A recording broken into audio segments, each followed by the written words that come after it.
देख रहे हैं सी न्यूज भारत और मैं हूं आपके साथ ज्योति अरोड़ा। वक्त हो गया है न्यूज बुलेटिन का, जिसमें हम जानेंगे कि कहां दिव्यांग को बंधक बनाकर घर में की गई चोरी, कहां लगातार बढ़ रहा है राप्ती नदी का जलस्तर और कहां वाटर कूलर का किया गया उद्घाटन। इन सभी खबरों को जानेंगे विस्तार से, तो आइए नजर डालते हैं इस वक्त की बड़ी खबरों को। बलरामपुर गैसरी के भाजपा विधायक शैलेश कुमार सिंह शैलू ने आज नचौरा बाढ़ केंद्र पर जाकर बाढ़ पीड़ितों को राशन वितरित किया, जहां लगभग 1000 लोगों को राशन किट बांटा गया। वहीं विधायक ने कहा कि गैसरी विधानसभा में किसी को भूखे नहीं सोने दूंगा, ये मेरा वादा है और मैं हमेशा सभी की मदद के लिए तैयार रहूंगा। बलरामपुर से सीनू संवाददाता अब्दुल अजीज की रिपोर्ट। चतरा पुलिस कप्तान राकेश रंजन को गुप्त सूचना मिली कि कुंडा थाना प्रतापपुर थाना के सीमांत क्षेत्र, जो कि पलामू जिला से लगती है, उसके आसपास टीपीसी के नक्सली शीर्ष कमांडर लगभग 10-12 दस्ता कैंप पर रह रहे हैं और किसी बड़ी घटना को अंजाम देने की फिराक में हैं। इस सूचना के आधार पर चतरा पुलिस कप्तान एवं पलामू पुलिस कप्तान से विचार विमर्श कर सिमरिया एसडीपीओ अशोक प्रियदर्शी के नेतृत्व में एक टीम गठित की गई। जहां गठित टीम ग्राम नकद में जैसे ही पहुंची तो पुलिस को आता देख नक्सलियों ने अंधाधुंध फायरिंग शुरू कर दी। तभी पुलिस ने जवाबी कार्यवाही की और पुलिस को खुद पर भारी पड़ता देख नक्सलियों ने जंगल का फायदा उठाते हुए भाग निकले, जबकि पुलिस ने तलाशी अभियान में कई मिनी गन एवं कैंप ध्वस्त किया है। वहीं नक्सलियों ने कुंडा थाना क्षेत्र में फिर से कैंप लगाया एवं पुलिस को बदला देने की फिराक में थे, जिसके बाद गुप्त सूचना के आधार में सशस्त्र बल के साथ पुलिस पहुंची तो नक्सली पुलिस को देखकर भागने लगे। पुलिस ने काफी दूर तक पीछा भी किया, लेकिन पहाड़ी जंगल का फायदा उठाते हुए नक्सली फिर से भाग निकले। बता दें, चतरा पुलिस कप्तान ने एक बार फिर नक्सलियों को सलाह देते हुए कहा कि मुख्य धारा से जुड़कर समाज के विकास में भागी बने और खुशहाल जिंदगी जिए, नहीं मानने पर पुलिस की गोली खाने के लिए तैयार रहें। वो भ्रमणशील है और वो लोग लगातार कुछ प्लानिंग कर रहे थे, तो उस सूचना के आलोक में मेरे और पलामू एसपी साहब हम दोनों ने मिलकर जो है प्लान बनाया और घटना की गई, जिसमें कि झारखंड जगुआर के एडी हमारे सिमरिया एसडीपीओ अशोक प्रियदर्शी और उसके अलावा चतरा और पलामू पुलिस के अन्य अफसर और टीमें शामिल थी। एक संयुक्त अभियान चलाया गया और संयुक्त अभियान के द्वारा जो है तो 2 जगहों पर कुल हम लोगों ने जो है तो हमारा जो है सामना हुआ टीपीसी के दस्ते के साथ, जिसमें मनातू में एनकाउंटर हुआ और वहाँ पे हमने जो है तो एक जो उनका ये होता है आपको गन फैक्ट्री थी, उस गन फैक्ट्री को हम लोगों ने जो है तो ध्वस्त किया और एक कैंप था, उस कैंप को भी ध्वस्त किया और इसी क्रम में कुल हम लोगों को 4 विभिन्न प्रकार के बंदूक एवं राइफल, एक देसी कट्टा, लगभग 190 से अधिक राउंड विभिन्न प्रकार की जिंदा गोलियाँ और अन्य कई सामान जो कैंप में रहते हैं, वो सभी सामान नक्सली साहित्य इत्यादि बरामद हुआ है और इसमें हम लोग फिर जो है आगे कार्रवाई करते हैं कि ये हमारे लिए निश्चित ही जो है नहीं कैजुअलिटी अरेस्ट नहीं हो पाएगी। वो लोग भाग खड़े हुए जंगल का फायदा उठा के पुनः दोबारा जो है तो हम लोगों ने। चतरा से सीनू संवाददाता लकी की रिपोर्ट। छोटाउदेपुर जिले के आम आदमी पार्टी की जन संवेदन यात्रा संखेड़ा बरिया समाज बाड़ी में आयोजित की गई, जिसमें गुजरात के आम आदमी पार्टी के नेताओं ने कोरोना महामारी में दिवंगत आत्माओं को श्रद्धांजलि दी और उनके परिवारों के प्रति संवेदना और सहानुभूति व्यक्त की है। बता दें, इस जनसभा में आम आदमी पार्टी के नेता गोपाल भाई इटालिया और विजय सुवाड़ा मौजूद रहे। छोटाउदेपुर से सीनू संवाददाता दिलीप तड़वी के साथ दीपक बारिया की रिपोर्ट। हरदोई जिले में जय भोले समिति के एक प्रतिनिधि मंडल ने सवाजपुर विधायक माधवेंद्र प्रताप सिंह रानू से एक औपचारिक मुलाकात की और समिति द्वारा किए जाने वाले सेवा कार्यों से विधायक को अवगत कराया। वहीं विधायक ने समिति द्वारा किए जाने वाले सेवा कार्यों को खुले हृदय से तारीफ की और समिति के प्रतिनिधि मंडल के पदाधिकारियों ने धन्यवाद भी प्रस्तुत किया। बता दें, वर्षों से चली आ रही समस्या रांगबंगा का पुल स्वीकृति के लिए धन्यवाद किया। साथ ही विधायक ने प्रतिनिधि मंडल को आश्वासन दिया कि वह समिति को अपनी विधानसभा सवाजपुर क्षेत्र में वृद्धाश्रम खोलने के लिए जमीन उपलब्ध कराएंगे तथा अपनी विधायक निधि से हर संभव सहायता राशि भी उपलब्ध कराएंगे। बिल्कुल, जिस प्रकार जय भोले सेवा समिति पूरे समाज के लिए कार्य कर रही है, आज इनके सभी पदाधिकारी आकर के हमसे मिले, मैं अपना सौभाग्य मानता हूँ कि आप सब इस प्रकार से हम दर्शन करने का सौभाग्य मिला और समिति के जितने भी कार्य हैं बहुत सराहनीय है। समाज सेवा का कार्य आप लोग कर रहे हैं, करीब बहुत ज़्यादा वृक्ष आप लोगों ने लगाए हैं। उसके साथ साथ आप लोगों ने दायित्व लिया है वृद्ध माताओं की और वृद्धजनों की सेवा के लिए। उसके लिए आप वृद्धाश्रम खोलना चाह रहे हैं। तो मैं प्रयास कर रहा हूँ अपनी विधानसभा में बहुत जल्दी आपको कहीं ज़मीन उपलब्ध कराऊँ इसके लिए, और अपनी विधायक से भी जो भी ज़रूरत होगी मैं पैसा दूंगा, और जितना भी इस कार्य के लिए मेरा सहयोग हो सकता है मैं करूँगा पूरी तरीके से, क्योंकि बहुत महान कार्य है, परोपकार का कार्य है। ये बोले सेवा समिति जिस प्रकार कार्य कर रही है दीन दुखियों की सेवा करने का, वो ईश्वरीय कार्य है। आप सब लोग वास्तव में बधाई के पात्र हैं। सही मायने में समाज सेवा है, इंसानियत की सेवा है, यही ईश्वर की सबसे बड़ी भक्ति होती है। हम लोग जाते हैं मंदिरों में पूजा करते हैं, वहाँ पे तो हम लोग पत्थरों में भगवान का आह्वान करते हैं, लेकिन जो भगवान के द्वारा बनाई हुई मूर्तियाँ हैं इंसानों की, उनका हम लोग तिरस्कार करते हैं। तो हम सब लोग इंसानियत की सेवा करें, मानवता की सेवा करें, यही सबसे बड़ा उद्देश्य है। और ये बोले सेवा समिति इस कार्य को बहुत अच्छी तरीके से कर रही है। इसके लिए मैं पुनः पूरी समिति के सभी राष्ट्रीय अध्यक्ष जी, प्रदेश अध्यक्ष जी, उनके सभी पदाधिकारियों का बहुत बहुत वंदन अभिनंदन करता हूँ। हृदय से उनका बहुत हार्दिक शुभकामनाएं देता हूँ। हरदोई से सीनू संवाददाता आकाश गुप्ता की रिपोर्ट। जनपद सिद्धार्थनगर में आज सिद्धार्थ महाविद्यालय बडरपुर में कपिलवस्तु विधानसभा के विधायक श्याम धनी राही द्वारा उत्तर प्रदेश कौशल विकास मिशन प्रशिक्षण केंद्र को लगभग 100 छात्र एवं छात्राओं को कॉपी, किताब, बैग और ड्रेस का वितरण किया गया। साथ ही साथ सभी बच्चों के उज्जवल भविष्य की कामना भी की। वहीं कौशल विकास के जिला मैनेजर विकास त्रिपाठी ने कहा कि मुफ्त शिक्षा दी जा रही है और सरकार द्वारा जो भी योजना चलाई जा रही है वह हमारे युवाओं के भविष्य के लिए बहुत ही लाभदायक योजना है। बता दें, इस दौरान सभी बच्चों के चेहरे खुशी से खिल उठे।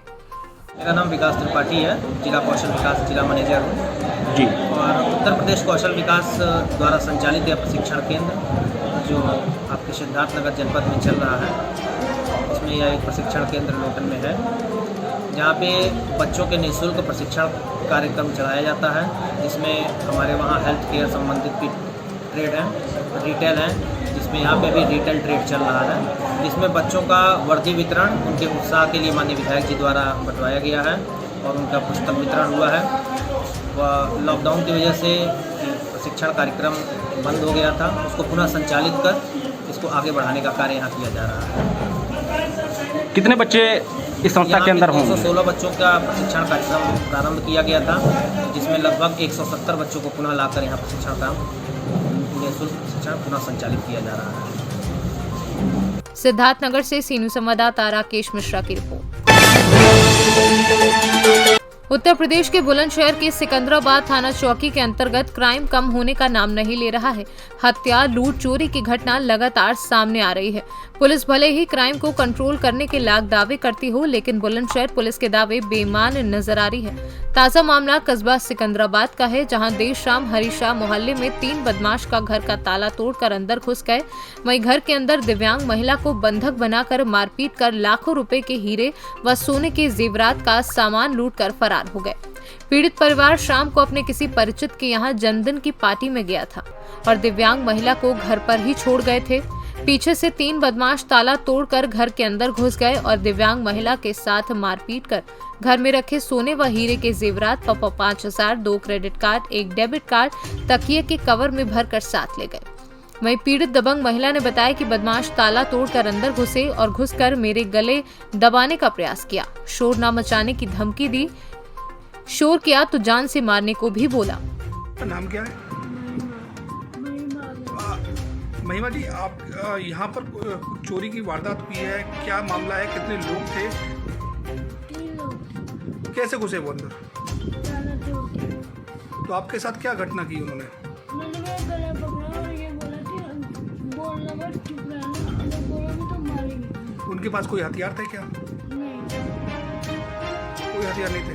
कोई उन्होंने मास्क लगा रखा था किसी तरीके? इतने लगा। आप अगर आपके सामने आए तो पहचान सकती हूँ मैं। आपने उन्हें कभी देखा है क्या? नहीं देखा है। ये लगभग 9 से 10 बजे के बीच की घटना है। 3 जने आते हैं ताला तोड़ के घर पर और दीदी बैठी हैं उनका मुंह दबा के, और ये दोनों अलमारी खोल के इसमें से सारा सामान, क्या क्या सामान गया है? सामान में तो ज्वेलरी आइटम्स वगैरह यही सब, कपड़े वगैरह, बाकी यहाँ पे सारे में फैला हुआ था। अंदाजा कितने रुपए की ज्वेलरी थी जो रात में ये घुसे लोग और आपके गन पॉइंट पर रख कर ले गए? 3-3.5 लाख रुपये आसपास ही अंदाजे। अच्छा, आप पुलिस चौकी पे भी गए थे कि पुलिस चौकी पर क्या बोला? वहाँ पे यही सब बुलंदशहर से सीनू संवाददाता नितिन सिंह लोधी की रिपोर्ट। राप्ती नदी के बढ़ते जलस्तर की वजह से नौसर में बंधे पर काफी दबाव बढ़ गया है। कटान रोकने के लिए सिंचाई विभाग द्वारा बोरे में मिट्टी भरकर बंधे पर डालने का कार्य जारी है ताकि भयावह हो रही स्थिति को रोका जा सके।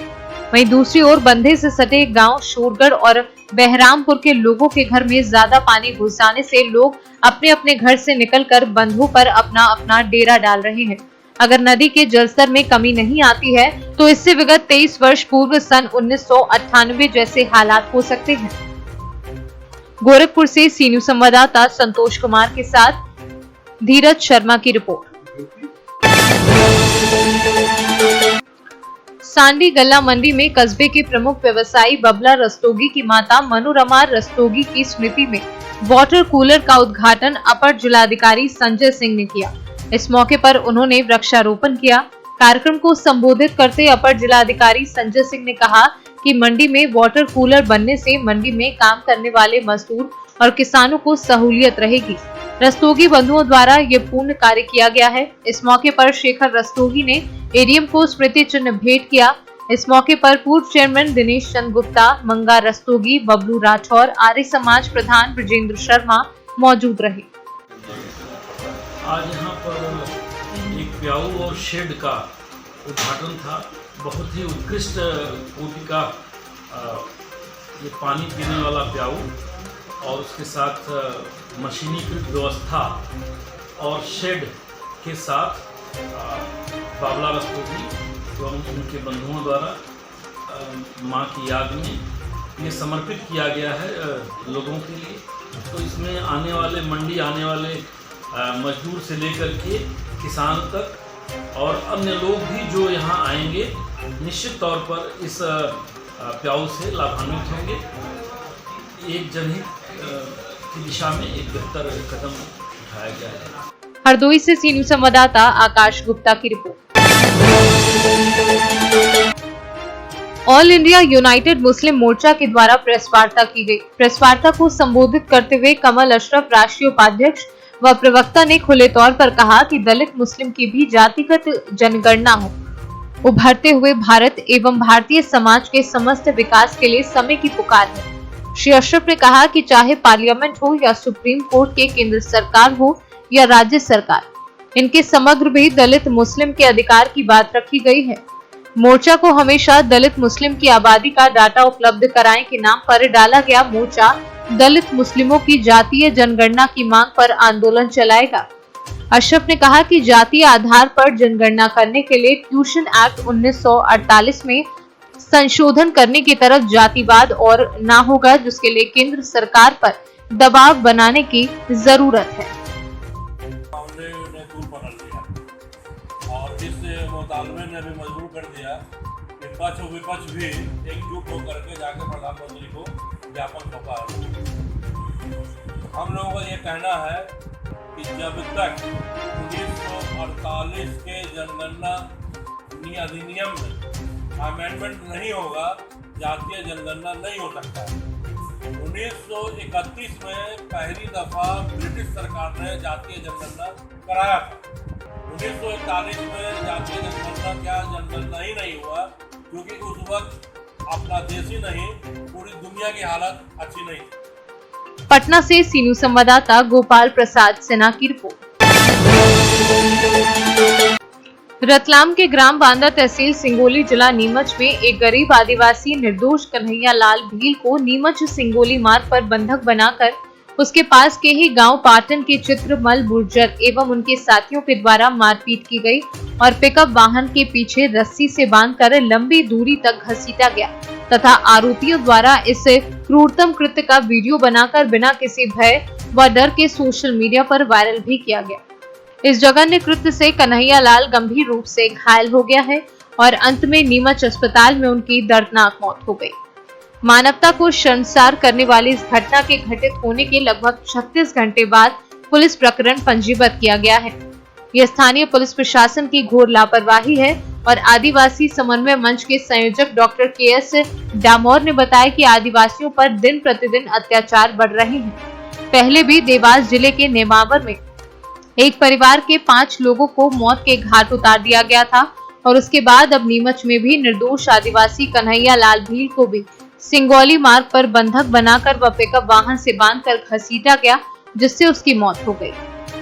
रतलाम से सी न्यूज संवाददाता हुसैन खान की रिपोर्ट। न्यूज बुलेटिन में फिलहाल के लिए इतना ही। देश दुनिया की तमाम बड़ी खबरों के लिए आप देखते रहिए सी न्यूज।